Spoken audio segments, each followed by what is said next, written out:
ప్రభు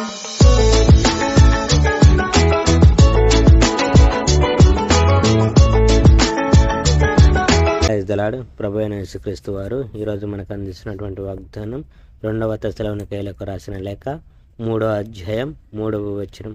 ప్రభువు నమ్మదగినవాడు, ఆయన మిమ్మల్ని స్థిరపరిచి దుష్టత్వం నుంచి కాపాడును. మా కోసం ప్రార్థించండి. సోదరులారా, చివరికి చెప్పేది ఏమిటంటే మా కోసం ప్రార్థించండి. ప్రభు సందేశం మీలో వ్యాపించిన విధంగా త్వరలోనే మిగతా వాళ్ళల్లో కూడా వ్యాపించి కీర్తి చెందాలని ప్రార్థించండి. విశ్వాసం అందరిలో ఉండదు కనుక దుర్మార్గుల నుండి, దుష్టుల నుండి మేము రక్షింపబడాలని ప్రార్థించండి. కానీ ప్రభువు నమ్మదగినవాడు కనుక ఆయన మిమ్మల్ని సైతాను నుండి రక్షించి మీకు శక్తి కలుగజేస్తాడు. మా ఆజ్ఞల్ని పాటిస్తున్నారని, ఇక ముందుకును పాటిస్తారని మాకు నమ్మకం ఉంది. ఈ నమ్మకం మాకు ప్రభువు వల్ల కలిగింది. తండ్రి అయిన దేవునిలో ఉన్న ప్రేమ, క్రీస్తులో ఉన్న సహనము మీ హృదయాల్లో నింపబడాలని మా అభిలాష. పని చేయడం మీ కర్తవ్యం.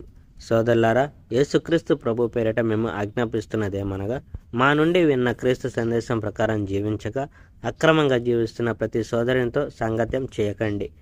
మిమ్మల్ని అనుసరించాలని మీకు బాగా తెలుసు. మేము మీతో ఉన్నప్పుడు సోమరులంగా ఉండలేదు. అంతేకాక మేము ఎవరి ఇంట్లోనైనా ఊరికే భోజనం చేయలేదు. మీలో ఎవరికి కష్టం కలిగించరాదని మేము రాత్రింబగళ్ళు కష్టపడి పనిచేశాము. మీ నుండి అలాంటి సహాయం కోరే అధికారం మాకు ఉంది.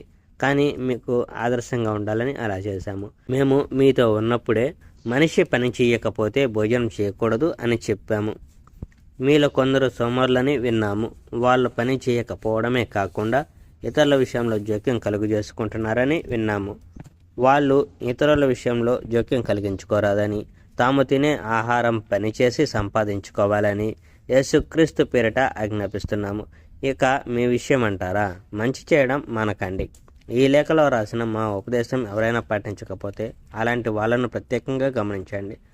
అలాంటి వాడిని సిగ్గుపడేటట్టు చేయడానికి అతనితో సాంగత్యం చేయకండి.